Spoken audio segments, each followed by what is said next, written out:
Hello दोस्तों, कैसे हो आप सब लोग। आज हम आपके लिए लेके आए हैं एक नया वीडियो डायलिसिस के ऊपर। आज के वीडियो को देखने के बाद आप डायलिसिस मशीन को इजीली ऑपरेट करना सीख जाओगे, है ना। इस वीडियो को देखने के बाद आपका डायलिसिस मशीन से रिलेटेड कोई भी कंसेप्ट अधूरा नहीं रहेगा। इससे आपके सारे कंसेप्ट क्लियर हो जाएंगे। तो आज के वीडियो में अपन सीखेंगे dialysis machine setup and process. तो डायलिसिस मशीन का क्या काम होता है? आर्टिफिशियली फिल्ट्रेशन करना। किसको? ब्लड को।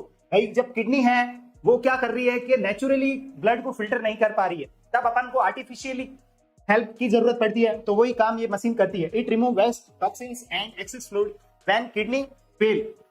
ठीक है। और इस तरीके की कुछ है जो अपना मशीन है जो दिखती है ना। मशीन का फोटो आप देख सकते हो। इमेज बेस्ड क्वेश्चन कई बार आता है तो आपका गलत नहीं होगा, है ना। मशीन को अच्छे से अपने दिमाग में स्कैन कर लीजिए।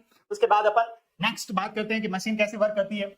तो ये जो मशीन है ये एक तरीके से दो प्रिंसिपल पे वर्क करती है, जिसमें एक होता है ब्लड सर्किट, एक होता है डायलिसेट सर्किट। ब्लड सर्किट और डायलिसेट सर्किट, मान लो ये दो सर्किट है, एक है ब्लड सर्किट, एक है डायलिसेट सर्किट। तो ब्लड सर्किट का तो काम है to collect the blood.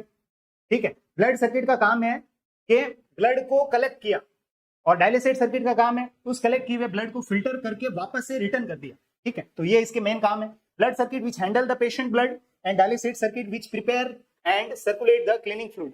Next अपन बात करते हैं dialysate machine component and their function क्या है। भाई ब्लड पंप और डायलाइजर। ठीक है। ब्लड पंप के लिए अपना जो रेट है वो कितना रहेगा? 150 से लेके 400 ml।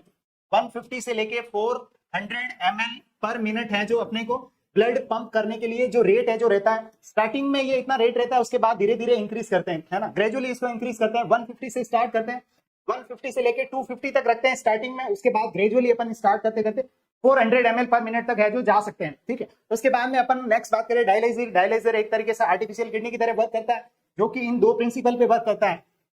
Diffusion and ultra filtration, जिसका काम होता है रिमूव करना किसको? यूरिया, क्रिएटिनिन, जितना भी एक्स्ट्रा फ्लूइड होता है किडनी के द्वारा उसको, और रिटर्न कर देना क्लीन ब्लड को बॉडी को। नेक्स्ट अपन बात करते हैं arterial pressure monitor. Arterial pressure monitor क्या करता है? डिटेक्ट करता है। किसको डिटेक्ट करता है? नेगेटिव प्रेशर को। नेगेटिव प्रेशर को कब? Before the dialyser. भाई डायलाइजर से पहले, है ना। आर्टीरियल प्रेशर मॉनिटर डिटेक्ट करता है नेगेटिव प्रेशर को before the dialyser to identify the blockage.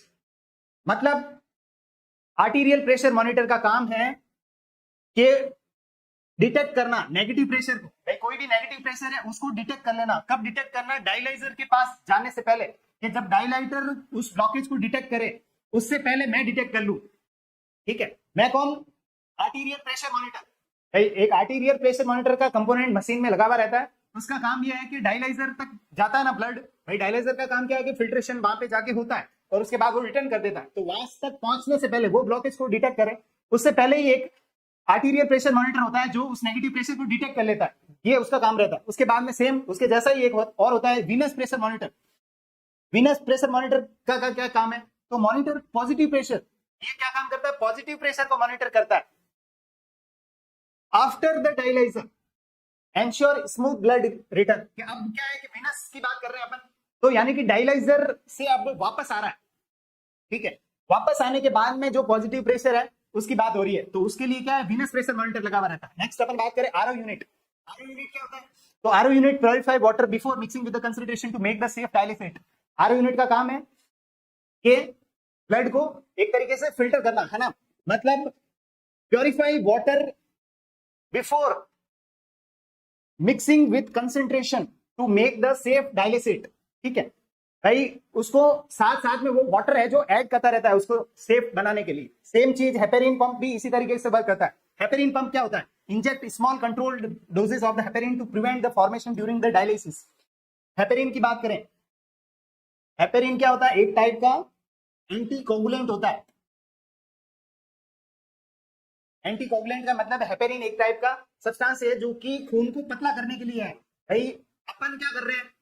एक तरफ बॉडी है, एक तरफ डायलिसिस मशीन है। बॉडी में से सारा ब्लड निकाल निकाल के मशीन में जा रहा है एक तरीके से। तो वो अगर मशीन में जाके ब्लड सूख गया तो, है ना, तो अपन वो क्लॉटिंग से प्रिवेंट करने के लिए, उसको क्लॉटिंग से प्रिवेंट करने के लिए अपन क्या करते हैं? हेपेरिन देते हैं, इंजेक्ट करते हैं स्मॉल अमाउंट में, जो कि खून को पतला होने से पतला करता है, मतलब क्लॉटिंग से रोकता है। ठीक है। नेक्स्ट कंडक्टिविटी सेंसर, जो क्या करता है, ensure correct dialysis concentration and electrolyte imbalance. ठीक है, ज्यादा इलेक्ट्रोलाइट इंबैलेंस नहीं हो जाए उसके लिए एक कंडक्टिविटी सेंसर लगा हुआ रहता है। उसके बाद नेक्स्ट बात करें टेम्परेचर सेंसर। टेम्परेचर सेंसर भाई डायलिसिस मशीन का जो टेम्परेचर है वो मेंटेन रहना चाहिए नॉर्मल बॉडी टेम्परेचर के हिसाब से। उसके बाद एयर डिटेक्टर लगा हुआ रहता है जो कि आइडेंटिफाई करता है बबल को इन द वीनस लाइन कि भाई उसके अंदर कोई भी बबल तो नहीं है। अगर बाई चांस बबल आ जाता है तो क्या है, एयर एम्बोलिज्म डेवलप हो जाता है ना। तो उससे क्या है कि प्रिवेंट करने के लिए, एयर एम्बोलिज्म से प्रिवेंट करने के लिए एयर डिटेक्टर काम आता है, जिससे क्या मशीन ऑटोमेटिकली वैसे बंद हो जाती है आजकल। ठीक है, उसके बाद में saline infusion line. Saline infusion line क्या है, use for the priming the circuit before the dialysis and returning the patient blood after the treatment. Before priming the circuit, यहाँ पे लिखा है बिफोर, डायलिसिस स्टार्ट करने से पहले, है ना। स्टार्ट करने से पहले अपने को क्या करना है कि भाई डायलिसिस जो अपन यूज कर रहे हैं वो एकदम अच्छा होना चाहिए, क्लियर होना चाहिए। जो भी टॉक्सिन्स है उसमें से सारे डिस्कार्ड कर देने, रिमूव कर देने। ठीक है, उसके बाद उसको यूज करना है, और ट्रीटमेंट के बाद में और पहले दोनों में ये चीज अपनी रिस्पॉन्सिबिलिटी होती है। नेक्स्ट अपन ने बात करी डायलिसिस पंप, तो इसमें मैंने बताया ना 500 400 तक जा सकते हैं अपन। Next ultra filtration controller, adjust transmembrane pressure to remove the prescribed amount of the fluid safely. भाई अल्ट्रा फिल्ट्रेशन कंट्रोलर का मतलब ये है कि अपन क्या कर रहे हैं, ब्लड को निकाल रहे हैं फिल्टर करने के लिए बॉडी से। तो अगर ज्यादा निकाल दिया तो इसलिए क्या है कि एक कंपोनेंट रहता है अल्ट्रा फिल्ट्रेशन कंट्रोलर, जो कि ये चीज को एडजस्ट करता है कि भाई अपन ज्यादा फ्लूइड को नहीं निकाले, है ना, मतलब उसके रेंज को, सेफ्टी को प्रोवाइड करता है। ठीक है, नेक्स्ट अलार्म सिस्टम, अलार्म लगे हुए रहते हैं, जैसे अलर्ट करता है टेक्नीशियन को through the visual and audio signal abnormal conditions occur like the air detection, pressure change and conductivity error. किसी भी टाइप का टेम्परेचर से रिलेटेड हो चाहे प्रेशर से रिलेटेड हो, खूब सारे अलार्म सिस्टम लगे हुए रहते हैं जो कि हेल्प करते हैं। Next control panel, control panel में जितने भी जो डिस्प्ले है वो आपको शो होता रहता है, जैसे ब्लड फ्लो है, प्रेशर है, टेम्परेचर है या अल्ट्रा फिल्ट्रेशन है, ये सब आपको शो होता रहता है। आप उनको एडजस्ट कर सकते हो, है ना, मॉनिटर कर सकते हो। ये क्या है, कंट्रोल पैनल है। उसके बाद में अब ये मशीन के कंपोनेंट की अपन ने बात करी अभी तक। मशीन के कंपोनेंट के बाद में अब अपन बात करेंगे एज ए डायलिसिस टेक्नीशियन आपकी क्या रोल है। तो एज ए डायलिसिस टेक्नीशियन आपकी क्या रोल है, इसके बारे में अपन ने इससे पहले भी एक बार बात कर चुके हैं अपन। जैसे मशीन को प्रिपेयर करने से पहले अपन पेशेंट को भी प्रिपेयर करेंगे, मशीन को भी प्रिपेयर करेंगे, सारी चीजें देखेंगे। तो अभी अपन जैसे प्री सेटअप प्रिपरेशन मशीन की बात कर रहे हैं, verify machine, calibration and self test. Machine check कर लेंगे वर्किंग है कि नहीं है, वाटर ट्रीटमेंट सिस्टम उसके अंदर जो भी आरओ यूनिट है वो प्रॉपर वर्किंग है कि नहीं है, assemble dialyser and blood lines, जो भी लाइन अपन यूज करेंगे वो सब क्लियर है कि नहीं है ना, डायलाइजर नया है कि नहीं है, वो चीज अपन देख लेंगे। उसके बाद अपन प्रिपेयर कर लेंगे डायलिसेट को। भाई डायलिसेट को अपन प्रिपेयर कर लेंगे, उसके लिए अपन bicarbonate and acid solution use कर सकते हैं। देन अपने को क्या करना है, प्रॉपर एसेप्टिक टेक्निक यूज करनी है, जिसमें अपन को वियर करने ग्लव्स, गाउन, पीपी वगैरह जो भी नीड हो, है ना। उसके बाद में अब अपन ने मशीन को प्रिपेयर कर लिया, उसके बाद अपन करेंगे पेशेंट की प्रिपरेशन। पेशेंट को प्रिपेयर करेंगे, है ना। भाई पेशेंट का डायलिसिस करना है तो अपने को देख लेना है, कंफर्म कर लेना है पेशेंट को आईडी से। मैंने कई बार बताया है कि जो पेशेंट है एक ही नाम के हो सकते हैं, है ना। तो एक ही नाम के दो पेशेंट हो सकते हैं, तो अपने को उसको रजिस्ट्रेशन जो उसका नंबर है, एडमिशन नंबर, उससे उसको आइडेंटिफाई करना है ना। तो पेशेंट के आईडी से अपने को पहले वेरीफाई कर लेना और डायलिसिस प्रिस्क्रिप्शन वेरीफाई कर लेना। उसके बाद अपना जो भी उसका अपना बेसिक अपन जो भी फिजिकल एग्जामिनेशन वगैरह करते हैं, वेट है या फिर उसके वाइटल वगैरह जो अपन लेते हैं वो सब ले लेना है। इंस्पेक्ट द वेस्कुलर एसेस, जो भी कैथेटर वगैरह है या उसको कोई फिस्टुला वगैरह तो नहीं है, वो सब असेस कर लेना है। उसके बाद में कनेक्ट कर देनी है arterial and venous line carefully.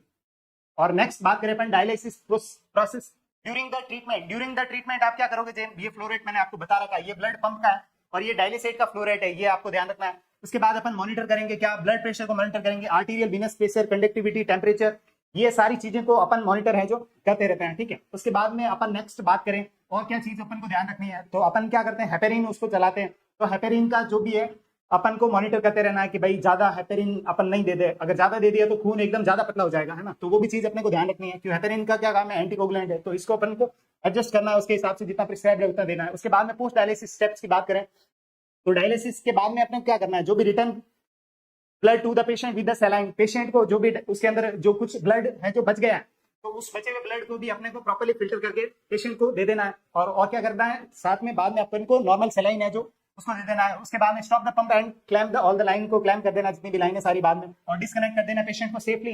And जो भी डायलाइजर आपने यूज किया है उन सबको आपको डिस्कार्ड कर देना है as per the BMW guideline. उसके बाद मशीन को भी प्रॉपर क्लीन एंड डिसइंफेक्ट कर देना है। ठीक है, और सेफ्टी प्रोटोकॉल जितने भी आपको फॉलो करने होते हैं, इन्फेक्शन कंट्रोल की जितनी भी गाइडलाइंस है, और आपको हमेशा ही न्यू डायलाइजर यूज करना है। ठीक है, आपको न्यू डायलाइजर हमेशा ही यूज करना है। ठीक है, डायलाइजर का काम क्या होता है, एक टाइप का डायलाइजर एक टाइप का केमिकल सॉल्यूशन होता है जो कि ब्लड को फिल्टर करता है ना, ब्लड में से जितने भी टॉक्सिन्स है उसको रिमूव करने का काम करता है। तो कुछ ऐसे पेशेंट है जैसे HIV है या फिर हेपेटाइटिस है, भाई अगर अपन एक डायलाइजर मशीन को अपन ऑपरेट कर रहे हैं, उसके अंदर एक डायलिसेट है, तो अगर अपन वो सेम डायलिसेट ऐसे पेशेंट के लिए यूज कर रहे हैं, भाई जिसको HIV था, मान लो किसी पेशेंट को HIV है, उसको अपन ने डायलाइसिस करवाया HIV वाले पेशेंट को, उसके बाद में एक नॉर्मल पेशेंट जिसको कि HIV नहीं है, अपन ने वो डायलिसेट उस पेशेंट में यूज कर लिया, तो अब क्या होगा कि वो HIV का वायरस उसके थ्रू ट्रांसमिट हो सकता है, क्योंकि मशीन में क्या लगा हुआ है, डायलिसेट। बॉडी से ब्लड आया, ब्लड पंप के द्वारा डायलिसेट में गया, डायलिसेट से जितने भी टॉक्सिन्स वगैरह रिमूव करके वापस से बॉडी में रिटर्न हो गया।